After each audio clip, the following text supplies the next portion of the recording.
Magandang araw po sa bawat isa, Pastor Edwin Arceliana, para po sa ating pagpapatuloy ng series po natin ngayong Pasko, The Christ of Christmas. So last week po, tinignan natin all about Christ being our Emmanuel, the God who is with us, the God who dwelt among us.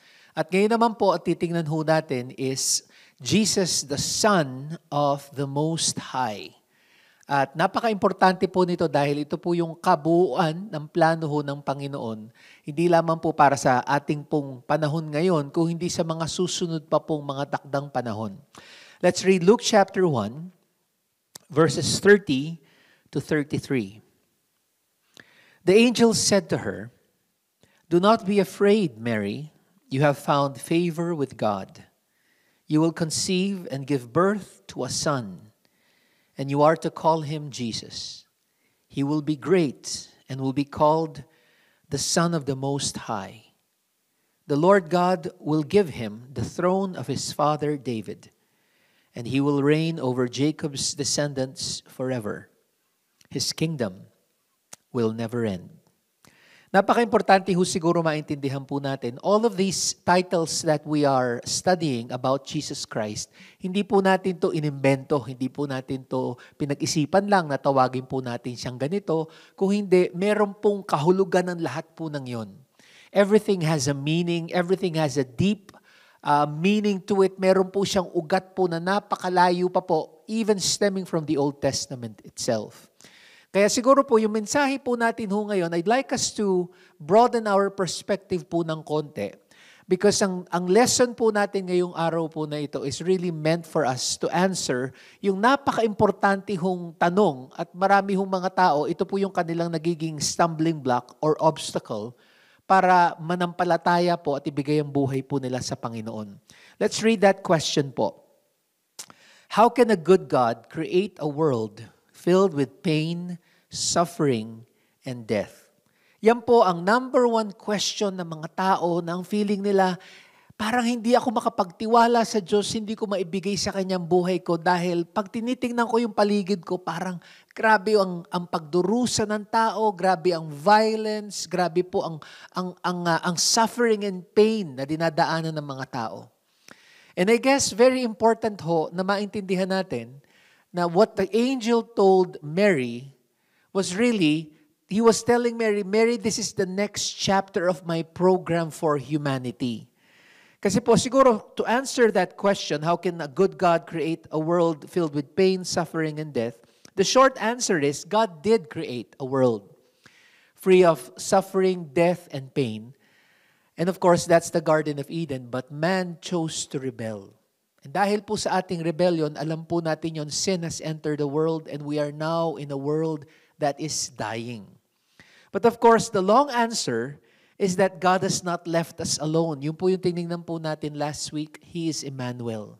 And dito po sa announcement po ng angel kay Mary about the coming of Jesus Christ, this is the completion of His program for humanity.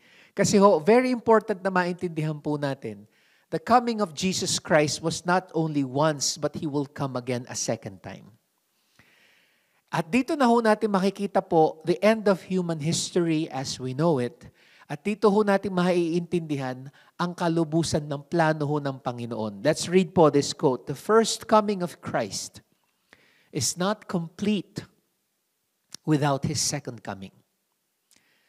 Kaya ho, merong hong simula ang kasaysayan po ng sangkatauhan. There is a beginning of human history and there will be the end of human history when God's purposes, plans are accomplished.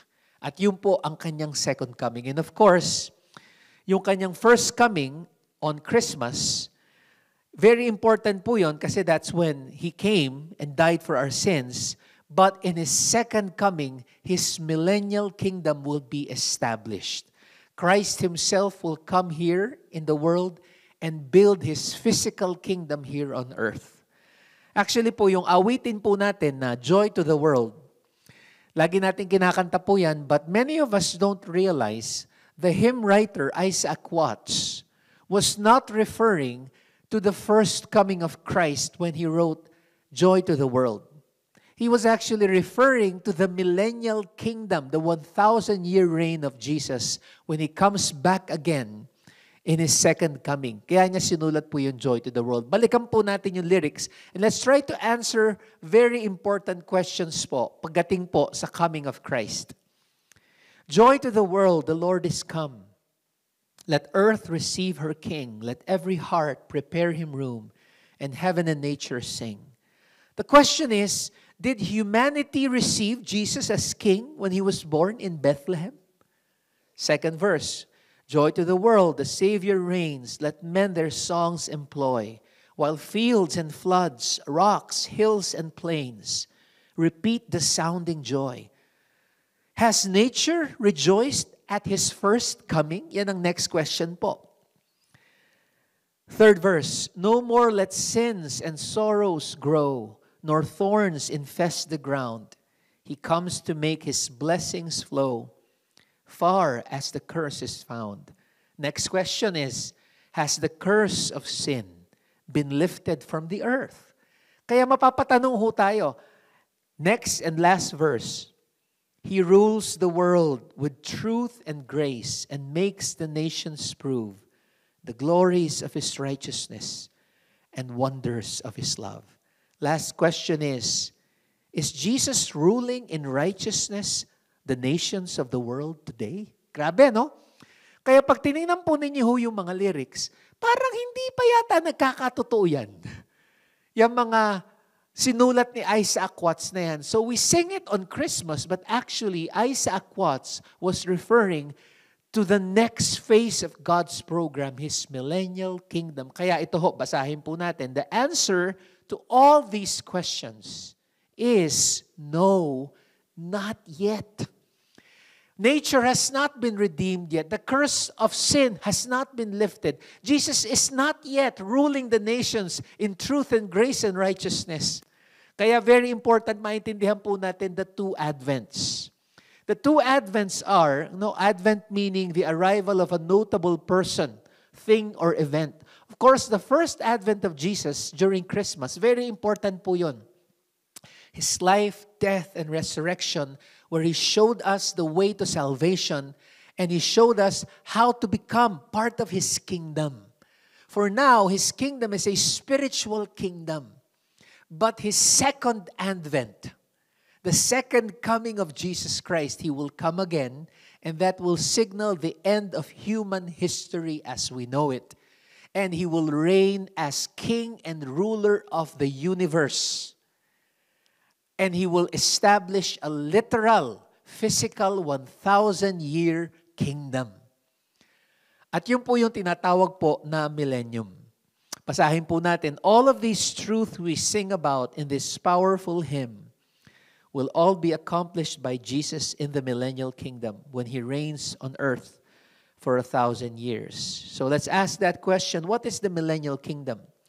Milek is the word for 1,000 and ennium is for years. So literally po, 1,000 years. Let's read. The millennium is the 1,000-year period at the end of history where all God's purposes for this world are fulfilled. So before the Lord establishes eternity and before He brings down the new heaven and the new earth, He will first rule here on this earth that we have today for 1,000 years. O kaya ho, sabi ho ng Revelation 20, diyan po natin makikita ang mga turo po na yan. Verse 4, I saw thrones on which were seated those who had been given authority to judge. They came to life and reigned with Christ 1,000 years. They will be priests of God and of Christ and will reign with Him for 1,000 years. Sabi po ni J. Dwight Pentecost, isa pong seminary professor, theologian, and pastor, there is more information in the Bible about the millennium than any other period in Scripture. Many of these references are tucked away in the Old Testament where you wouldn't expect. When you start to search for it, there is something about that period everywhere you look in the Bible. At si Charles Stanley po, the great Baptist pastor, said, more Old Testament passages are devoted to Christ's second coming then to His first.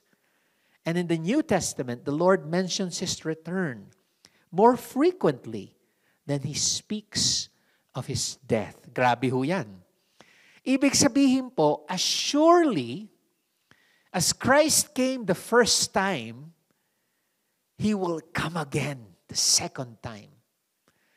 As surely as the prophecies were fulfilled in His first coming, prophecies also for His second coming will be fulfilled. In fact, mas marami hong prophecies ang Kanyang second coming kaysa sa Kanyang first coming. Grabe po yan. Let's read. Gabriel's message to Mary must be understood in the light of God's complete program for history. Only in this way will we fully understand what Christmas truly means. Titingnan po natin yung tatlong title na binigay ni Angel Gabriel kay Mary on what the Christ will be. Son of the Most High, heir to David's throne, and the eternal King. Let's look at the first one po. Son of the Most High. Luke chapter 1 verse 32. He will be great and will be called the Son of the Most High. In Hebrew, ang ibig sabihin po niyan, El Elyon. At basahin po natin, El Elyon and Most High became an exclusive name for the one true God, emphasizing His majesty, supremacy over all. Now, in the Bible, pag sinabi hong son of, ibig sabihin po nun, you are of the same nature and essence. So when you say you are a son of wickedness, ginagamit po yan, ibig sabihin po niyan, you are an utterly wicked person.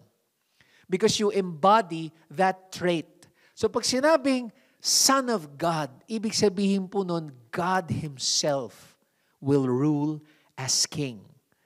No, kaya ho, in the millennial kingdom, God Himself will rule. The whole earth will be filled with His righteousness, justice, and truth. And this is the time po kung saan sa Isaiah chapter 9, na lagi po natin naririnig during Christmas, will be fulfilled. Isaiah chapter 9 verse 6. For to us a child is born, to us a son is given, and the government will be on His shoulders. And He will be called Wonderful Counselor, Mighty God, Everlasting Father, Prince of Peace. Nung sinabi ho ditong the government will be on His shoulders, this is referring actually po to the millennial kingdom. That the rule of the whole world will eventually be upon the shoulders of the Jewish Messiah, Jesus Christ, and He will reign in the world for 1,000 years. At ang millennial kingdom din po, eventually po, ito ang magiging kasagutan sa prayer ng mga believers. Ano po yung prayer na yon that we have been praying all of these thousands of years ever since Jesus Christ taught His disciples to pray? Grabe ho ang millennial kingdom kasi magkakatotoo po itong prayer na to. Matthew 6 verse 10. Your kingdom come. Your will be done on earth as it is in heaven. Literal po yon. Ang kalooban ng Panginoon ay siyang maisa sa tupad dito sa lupa gaya ng sa langit.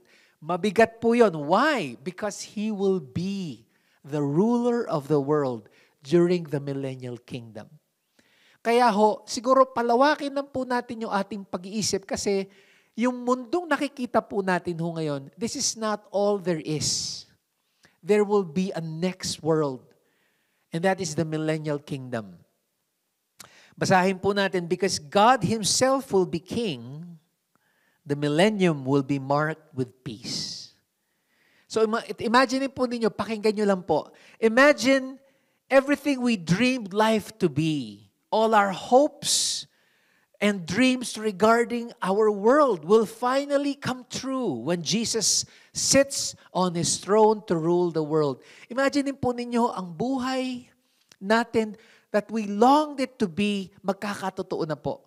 Imagine a world with perfect justice and righteousness, where Jesus Himself will rule with wisdom, love, and equity. Grabe ho, meron na po talagang katarungan at hustisya that would surely be so unbelievably amazing. No more government corruption, no more unjust sentencing. Yung mga inosente, hindi na po sila napagbibintangan, hindi na po sila na-frame up.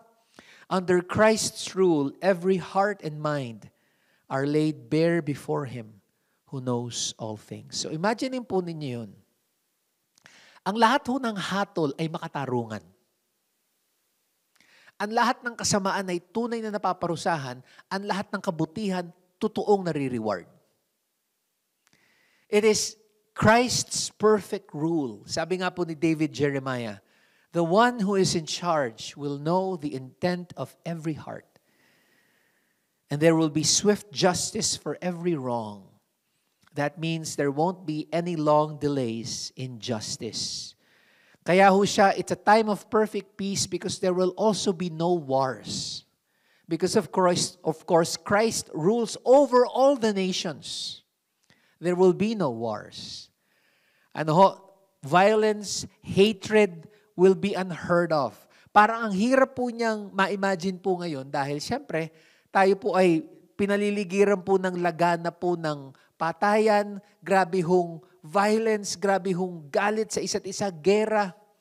Na actually po, magkakatotoo finally ho yung prophecies in the Old Testament wherein the Lord Himself will bring peace by beating the swords into plowshares. What is really actually very interesting ay sa United Nations po, sa New York, sa Garden po, meron pong isang sculptor po ron na ginawa po ng isang Russian sculptor. At regalo po ito, actually po, ironically, regalo po ito ng USSR, Communist Russia, during the time po, even of the Cold War. Tingnan po natin. Ito po yung artwork ni Yevgeny Yuchevich. At dyan po makikita ho natin, ang title po niyan, Beating Our Swords into Plowshares. What's really ironic, mga kapatid, is this was given by Russia as a gift to the United Nations. And of course, now we have seen how the United Nations have failed utterly to bring peace. In fact, Russia is at war with Ukraine as we speak. Grabe, no? Yung bang, lagi natin sinasabing, peace on earth. Diba? Magkakatotoo na po yun. Kasi ho, today, we are faced with that truth that we are incapable as sinful human beings to bring peace in this world. Bakit po? Because nothing can remove the evil in the human heart. Our leaders will always fail. Ako ho, I come from a family of people who always get involved. No? Pamilya ko, very involved po kami sa political process. And yet, ang aking mga parents po, one disappointment after another po ang kanilang nararanasan dahil din po sa mga leaders natin po, hindi lang sa Pilipinas, kung hindi ang leaders po ng mundo, even here in America. There will be no perfect leader. Only Christ Himself will be that perfect leader in the millennial kingdom. Sabi po ng Isaiah chapter 2, He will judge between the nations and will settle disputes for many peoples. They will beat their swords into plowshares and their spears into pruning hooks. Nation will not take up sword against nation, nor will they train for war anymore. Imagine, wala na hong gamit yung training for war. Dahil hindi na ho sila mag-aaway. In fact, hindi lamang po ang nations of the world ang magiging at peace. Even the animal kingdom will have peace within itself. Let's read the prophecy again about the millennial kingdom. Isaiah chapter 11. The wolf will live with the lamb. The leopard will lie down with the goat. The calf and the lion and the yearling together, and a little child will lead them. The cow will feed with the bear. Their young will lie down together, and the lion will eat straw like the ox. The infant will play near the cobra's den.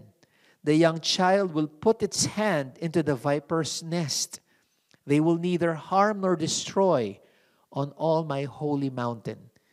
For the earth will be filled with the knowledge of the Lord as the waters cover the sea. So what is the practical application of this truth in our lives today? Ito ho yun. Let's let go and trust His leadership. Let go and trust His leadership. Kasi human leaders will always let us down. Even in our own lives, we always want to be in charge. We always want to put our candidates in charge, our men in charge. But friends, all of us are sinners. We will all fail. There is only one leader.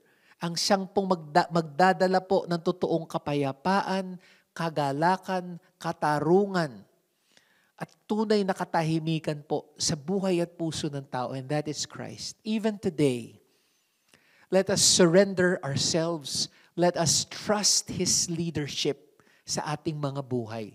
Kaya yung title po na Prince of Peace, of course, yes, He will bring eventual peace, literal peace dito po sa mundong to in the millennial kingdom. But actually po, the citizens of His kingdom can experience peace in our hearts even today. In fact, kahit ano pong unos ang ating daanan, kahit ano pong pagsubok, kahit ano pong pighati, if we surrender our lives and trust His leadership, He will bring us peace. Understanding po that this world is not all there is, meron pong susunod po, we will be resurrected and experience His millennial kingdom. Sobrang importante po ito. Let go and trust His leadership. Second title po na binigay ho ng angel. Jesus will be the heir to David's throne. In verse 32 po ng Luke chapter 1, the Lord will give him the throne of his father David. So ang millennial kingdom po, darating po siya, ang isang dahilan po doon kung bakit ibibigay po ng Panginoon a literal physical kingdom to Israel is because God Himself promised. And God will accomplish His promises to Abraham and to David that He will establish a literal kingdom. And David's descendant, Jesus Christ, will sit on the throne Himself. Grabe. Sabi po ni John MacArthur, the virgin's son will be the rightful heir to David's throne and will inherit the promises of the Davidic covenant. Sabi po ni David Jeremiah, many of the promises God made to Israel have yet to be literally fulfilled, but they will be during the millennial kingdom. So sabi nga po, tingnan po natin Isaiah chapter 9. Ito po yung second verse, yung napaka-importante pong scripture na lagi po nating inuulit-ulit po during Christmas. Of the greatness of His government and peace, there will be no end. He will reign on David's throne and over His kingdom, establishing and upholding it with justice and righteousness from that time on and forever. The zeal of the Lord Almighty will accomplish this. Sabi po ni Charles Swindoll, Gabriel revealed that Mary's son would become the king of Israel. Not in the treacherous, illegitimate way Herod, a non-Jew, occupied the throne. So if we know the history of Israel po, Herod was an Edomite and he got to become king of Israel through treachery and deception. Second part po na sinabi ni Charles Swindoll, nor would Jesus claim illegitimate kingly authority in the manner of the Hasmonean dynasty because they were priests descended from Levi. Jesus would lay legitimate claim to David's throne as a true descendant of David and Judah. Of course, the Hasmoneans po, sila po yung mga Maccabees. They did not come from the tribe of Judah. They came from the tribe of Levi. Si Jesus lamang po yung legitimate na talagang dapat na maupo because He is the Messiah. He is the true King of Israel. Kaya pagka ganyan, naalala ko yung isa sa mga paborito ko po mga sine, of course, ano po yun? The Lord of the Rings. Kaya yung pag sinasabing, the whole world is in darkness, no? The whole, even the forest is dying, no? Yung mga ganyang mga drama, waiting for the return of the king. Sino ba yung king na yun? Diba si Aragorn, the son of Arathorn, from the line of Elendil, the true king of Gondor. Kaya lahat po ng mga fictional stories po natin, every story that we've loved, no, that tells us of the prophecies of a coming king, actually po, all of that harkens back. All of these messianic figures harken back to the original king and savior of humanity, Jesus Christ. And He will sit on David's throne. Sabi po ng 2 Samuel chapter 7, ito po yung promise ng Panginoon kay David mismo. Your house and your kingdom will endure forever before me. Your throne will be established forever. Kaya in the millennial kingdom, Christ's promise or God's promise to David will be accomplished in Christ. And of course, when the millennial kingdom begins, finally, His overall promise to Abraham that your descendants will be a blessing to the nations, that you will be a blessing to the whole earth. Finally, it will have its completion. And because He will be sitting on David's throne, basahin po natin, because Jesus is heir to David's throne, the millennium will be marked with prosperity.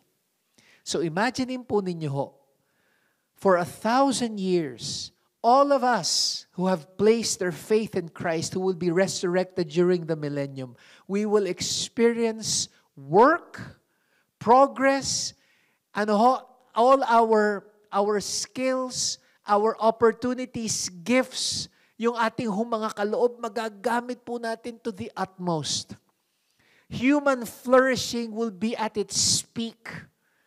Wala na boring na trabaho, wala na pong drudgery, wala na pong daily grind na nakakapagod. Kung hindi, every task that God will give us will be full of intention and love and zeal and passion. Grabe ho. Kaya parang hindi ho ninyo ma-imagine, but let's try to think about that. Everything that's so wonderful and good about human flourishing we will experience. Lahat po. Grabe, magagamit natin ang lahat ng ating kaloob. Kasi we will be part of Christ's reign. As we go back to Revelation 20, tingnan niyo po yung verse 4. They came to life. Tayo po yan. And reigned with Christ 1,000 years. And in Matthew 19, ito po yung promise of the reward. Jesus said to them, truly I tell you, at the renewal of all things, when the Son of Man sits on His glorious throne, you who have followed me will also sit on 12 thrones, judging the 12 tribes of Israel. Grabe, no? Kaya ito pinangako po ng Diyos to sa Kanyang mga apostles, and tayo we will also be given tasks to rule the world with Christ, and we will experience the nobility and honor of work once again. Kaya it's mind-blowing po talaga to realize that God will give us another 1,000 years. Ulitin ko po yun. Imagine po ninyo ito. How old are you? What? 40? 30? Maybe some of you are in your senior years, 60, 70, 80. Wala po yan. God will give us another 1,000 years to explore our gifts, talents, skills, and use them in the service of others because we love our King who sits on David's throne, Jesus Christ, our Messiah. Kaya imagine po experiencing the fullest and the thrill of delight and meaning of work. Grabe, wala na corruption, wala na office politics, wala na pong gossiping and slandering. All of us are free to be all that God wants us to be. So ano po yung practical application po niyan today? Ito po yun, live for the kingdom today. Sadly po, today, people claw their way into getting what they want. They grab everything they can, thinking this is all there is. Ito lang, itong buhay na to. Friends, we are not here to stay. This life is so short.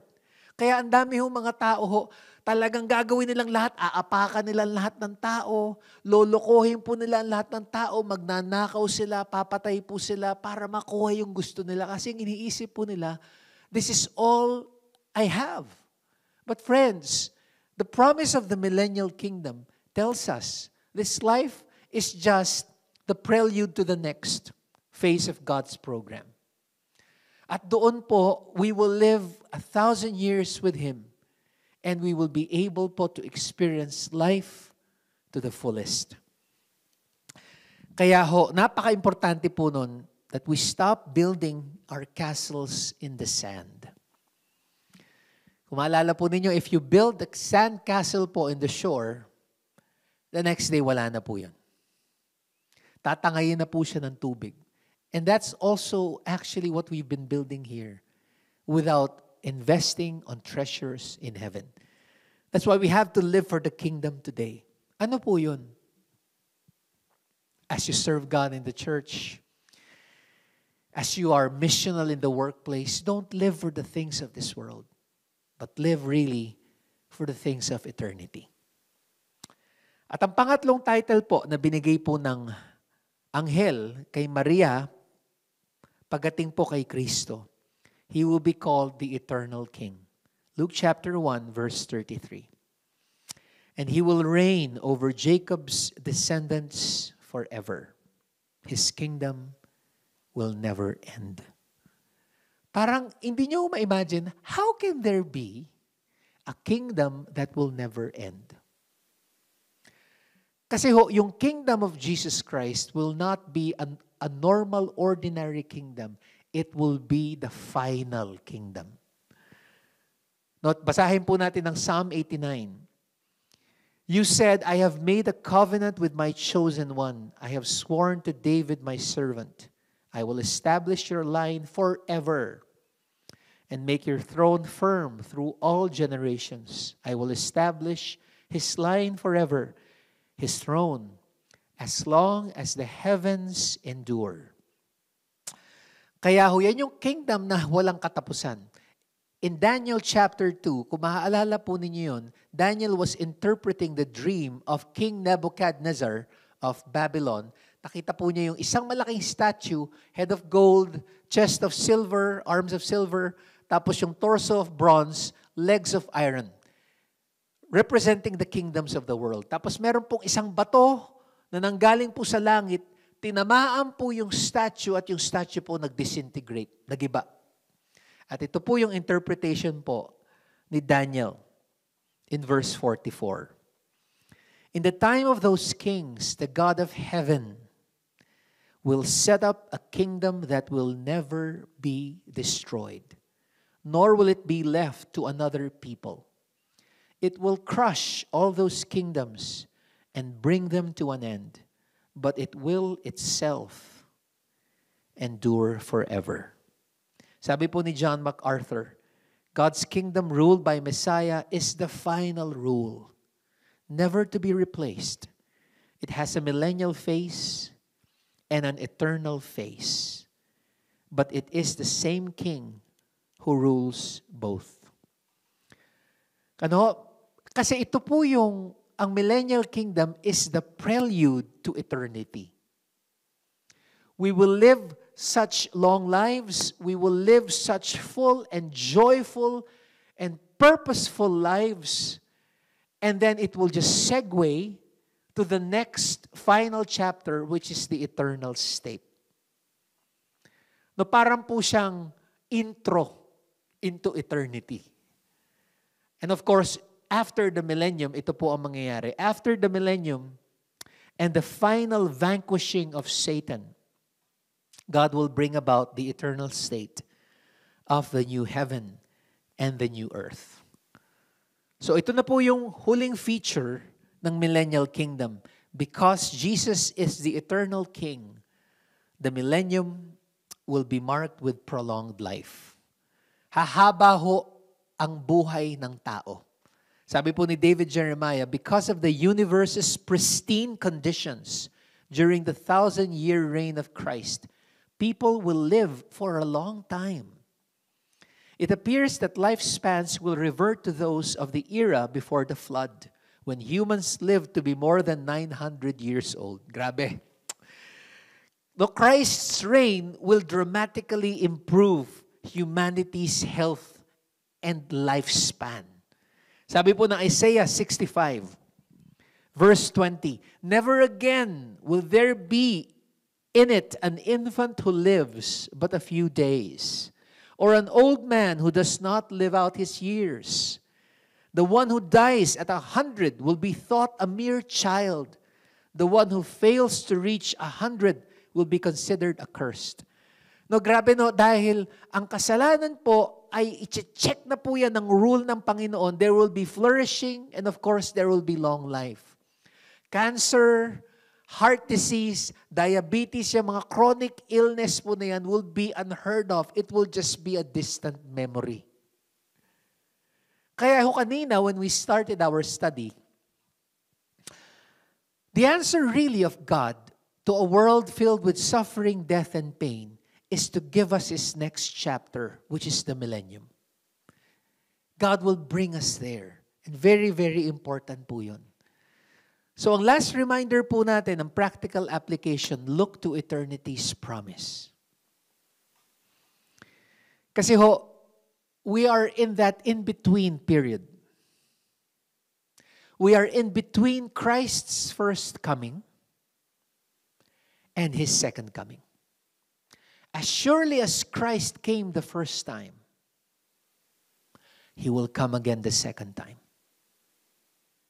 So while we are in that in-between period, we have to look to Him.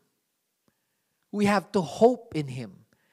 Kasi ho, pag tumitingin tayo ngayon, parang napakadaling mawala ng pag-asa. Sobrang grabing corruption, sobrang grabe ho nangyayari na po ngayon sa paligid po natin. Literally po, ang environment natin namamatay, ang mundo po natin namamatay, yung mga forest po natin, yung mga dagat natin, yung ating atmosphere polluted.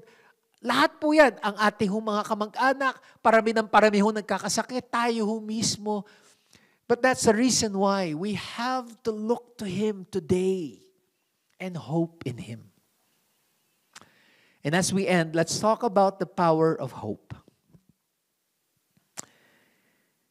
Kasi hopelessness, friends, has brought about so many horrible things, especially po the conditions of depression and mental illness that is plaguing us today.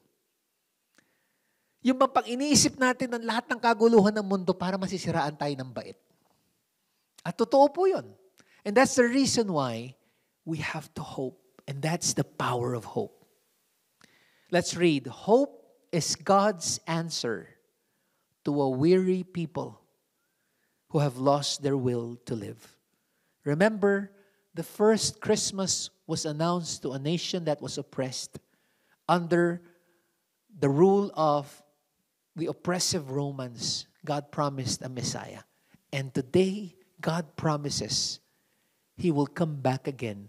We should never lose hope. The famous Austrian psychiatrist and psychologist and doctor, si Viktor Frankl. We have a picture of Viktor Frankl. Of course, he's the author of the book, Man's Search for Meaning. At yung libro po na yun is one of the 10 most important books in the United States. Grabe ho yan. I mean, sa lahat ng librong na isulat. Sa Amerika, yan po, isa ho siya sa 10 na pinaka-importante. Ano ho ba yung Man's Search for Meaning? Ito ho yun. Sinulat po dyan ni Viktor Frankl ang lahat ng kanyang naging karanasan during World War II when he was put into the death camps of the Nazis because he was a Jewish European, an Austrian Jew. At doon po sa death camps po na yun, talagang grabe ho, impyerno, hell on earth ang kanilang naranasan. In fact, ang kanyang asawang buntis, patay. Ang nanay niya, patay. Ang tatay niya, patay. Sobrang dami ho niya mga kaibigan at mahal sa buhay, patay. At habang nandoon po siya sa death camps, ang isa hong nakita po niya, yung mga nawalan ng pag-asa, sila ang unang mga namatay sa death camps. But yung mga tao ho na grabe kahit pahirapan na po ninyo but still had the hope in their hearts, they survived. And they were saved after the war. Ito po ang kanya hong school of thought or ang kanyang treatment protocol na kanyang naisip dahil po at nagawa po niya after po nung gera po na yun, tinawag po niyang logotherapy. His method of helping people. Ano po yung logotherapy? Logos means meaning. Therapy is to heal. We are healed by finding purpose, hope, and meaning in everything we do. Talking about hope, ito po sabi po ni Viktor Frankl sa kanyang libro. The prisoner who had lost faith in the future, his future was doomed. With his loss of belief in the future, he also lost his spiritual hold. He let himself decline and become subject to mental and physical decay. Woe to him who saw no more sense in his life, no aim, no purpose, and therefore no point in carrying on. He was soon lost. The typical reply with which such a man rejected all encouraging arguments was, I have nothing to expect from life anymore. Grabe, no? Yun ang dahilan po kung bakit napakadaming tao parang gusto na ho nilang magpakamatay. Gusto na po nilang tapusin. Sila yung mga nagsasabing, I have nothing to expect from life anymore. And yet, Christmas, the first coming of Christ, and His second coming, fills our hearts with unspeakable expectations. Grabe ho yan. And we've just described it. Peace, prosperity, prolonged life, segueing to eternity. Ultimate justice, righteousness, goodness, love, and peace, bibigay ho sa atin. There is so much to expect. Kaya ho, if we are going through difficulty today, if you find life today unbearable, friends, remember what Viktor Frankl wrote. Ito nga ang sinabi po ng isa hong essayist for the City Journal website, si Samuel Cronin. Sabi po niya, what Frankl witnessed in the camps confirmed his suspicion that in the worst situations, those with a sense of intrinsic purpose were less likely to die. Those who were oriented toward the future, toward a meaning that waited to be fulfilled, these persons were more likely to survive. Kaya ho, we are here in this world for a short time. God will call us back to Him soon. And then God will bring us back into a world that He will reign for 1,000 years and carry us over into eternity. Kaya ho, this Christmas, let us remember that Christ's first coming is just the first part. He will come again as King of Kings and Lord of Lords. He will establish His millennial kingdom. And that is our true source of hope. Kaya ho, the same way Viktor Frankl was so infused with hope. Kaya ho, after the war, alam niyo po, sinulat po niya yung libro niyang Man's Search for Meaning only in 9 days. Imagine po ninyo. 9 days tapos niya yung libro. Kasi punong-puno siya ng mensahe. Meron siya talagang gustong sabihin. In the same way, tayo rin po, meron po tayong kailangang sabihin. That there is eternal life. That Jesus' first coming is just part 1. merong part 2. And it fills our hearts, of course, with expectation. 1 Corinthians 15, talking about the resurrection. Ito po sinabi ho ni Paul. Therefore, my dear brothers and sisters, stand firm. Let nothing move you. Always give yourselves fully to the work of the Lord, because you know that your labor in the Lord is not in vain. Alam niyo ho, the time will come, Jesus will come again, and His name will be King of Kings, Lord of Lords. That's in Revelation chapter 19. Alam niyo po, we will acknowledge Him, King of Kings, Lord of Lords, whether in this life or the next. I hope and pray for those of us who have not given their lives to Christ. I hope we do it today. Sabi nga po ng Hebrews chapter 4 verse 7, today, if you hear His voice, do not harden your hearts. Ang isang dahilan po kung bakit hindi pa ho bumabalik ang Panginoon. Maraming tao nagsasabi, tagal naman yan. Lagi na lang yung sinasabi, babalik siya, wala pa naman. Alam niyo ho, nakita na po yan ni Peter nung sinulat po niya ang 2 Peter chapter 3. Ito po ang dahilan. Let's read.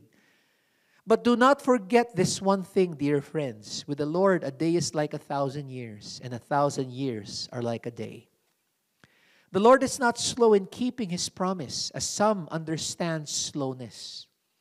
Instead, He is patient with you, not wanting anyone to perish, but everyone to come to repentance.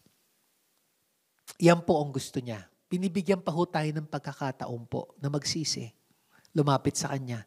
Tanggapin po ang Kanyang kapatawaran sa krus ng Kalbaryo na Kanyang isinatupad sa Kanyang first coming. But He will come again, and He will be the judge when He comes back. Let us be like Mary when the angel talked to her, at ito po ang Kanyang sagot. I am the Lord's servant. Mary answered, may your word to me be fulfilled. A servant trusts and entrusts himself in the leadership of his master. Let go and surrender to his leadership. A servant puts himself at his master's disposal, ready to do anything for his service. Let's live for the kingdom today. A servant puts all his hope in his master. Let's look to eternity. And let's be like Mary, God's servant. And of course, like John, when he wrote these words in Revelation, let's look at the last chapter of Revelation and the second to the last verse, where Jesus Himself is speaking to us. Verse 20, He who said these things declares, yes, I am coming soon. Amen. Come, Lord Jesus. Sa ating pagtatapos po, let us sing that song, beautiful song, Come Jesus, Come. At imbitahin po natin siyang muli with hearts that are expectant and say, Maranatha, come Lord Jesus. And as we sing this, let's worship Him as we remember Christmas and as we remember, of course, His second coming and the promise of the millennial kingdom. Awitin lamang po natin ang kantang ito.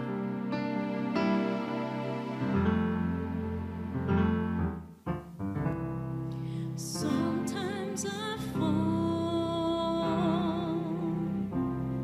to my knees and pray. Come, Jesus, come. Let today be the day. And sometimes I feel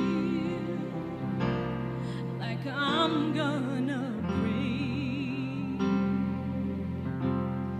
but I'm holding on to a hope that won't fade. Come, Jesus, come.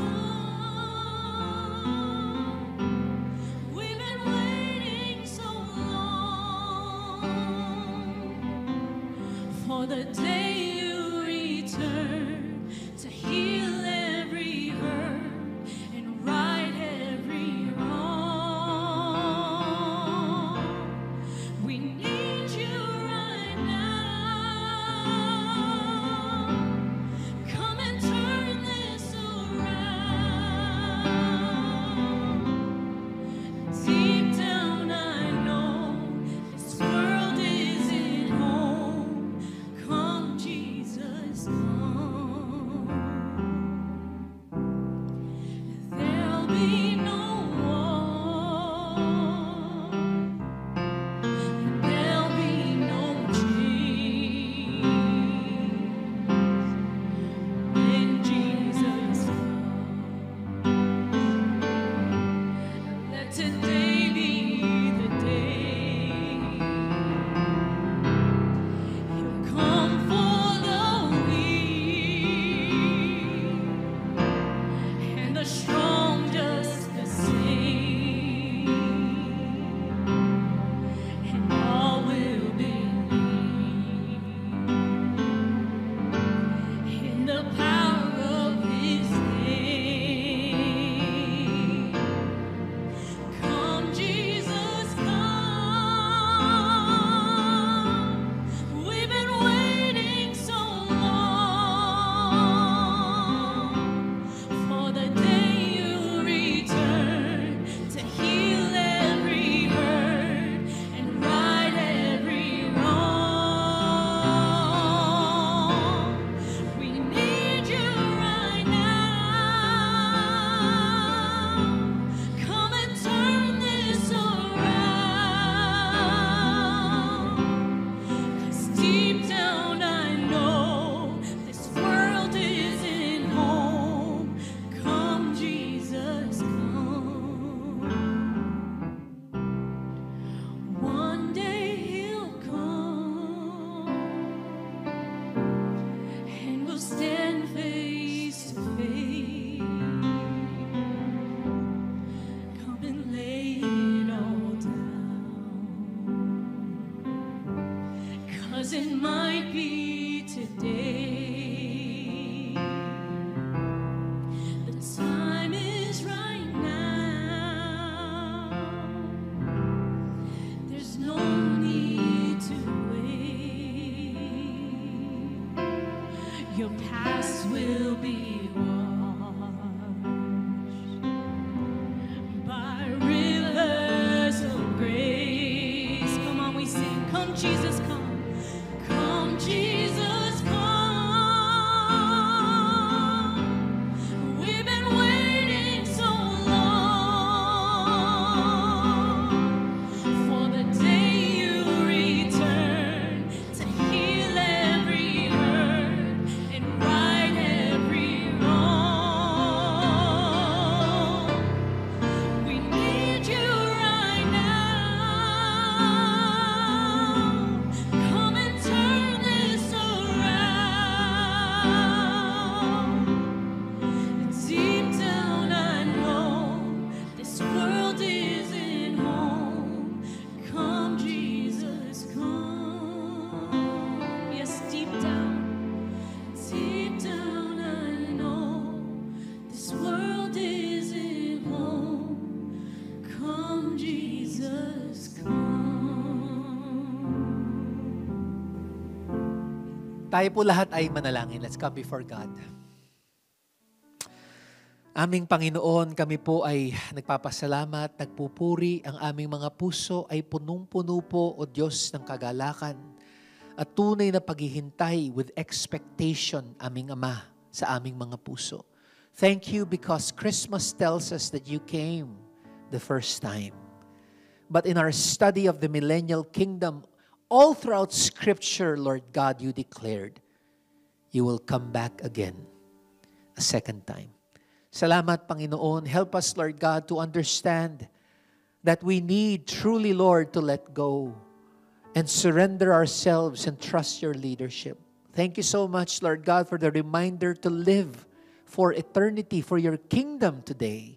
At Lord God, tulungan niyo rin po kami to look to eternity because you will come again soon. Fill our hearts, Lord God, with hope. Salamat, aming Ama, because we can truly survive today as we hope for the future. A future that is so sure. A future that has been promised to us all throughout your word. At Panginoon, sa aming pong mga tinatawag po ninyo, O Diyos, sa inyong sarili, upang ibigay ang buhay po nila sa inyo. Aming Ama, huwag niyo pong hayaang tumigas ang puso ng mga tao. Bagkus ngayon, Lord God, sa aming pakikinig po sa inyo, Father God, soften our hearts. And even now, Lord God, we surrender ourselves to you. For those of us, Lord God, who have heard this message for the first time about the millennial kingdom, about the invitation, Lord God, to acknowledge you as King of Kings and Lord of Lords, we do that today. Salamat, Panginoon, sa inyong pagkamatay sa krus ng Kalbaryo at sa inyong muling pagkabuhay, Panginoon, mula sa kamatayan. Sa pangako po ninyo, Lord God, na bibigyan niyo po kami ng buhay na walang hanggan. Sa yaong mga magtitiwala po sa inyo para sa kanilang kaligtasan. Father, thank you, Lord God. At Lord, sa aming pagtatapos, aming lamang pong iniaalay sa inyo ang buong buhay po namin. Even, Lord God, sa aming mga mag-aalay ng ikapo at alay ng pag-ibig, aming binibigay po ito na mayroong pusong pasasalamat. And Father, even now, we will be careful to just give back to you all the glory, all the worship, all the honor, and all the praise you deserve. Lord, this is our prayer. In Jesus' name. Amen and amen. Maraming salamat po. God bless po sa bawat isa.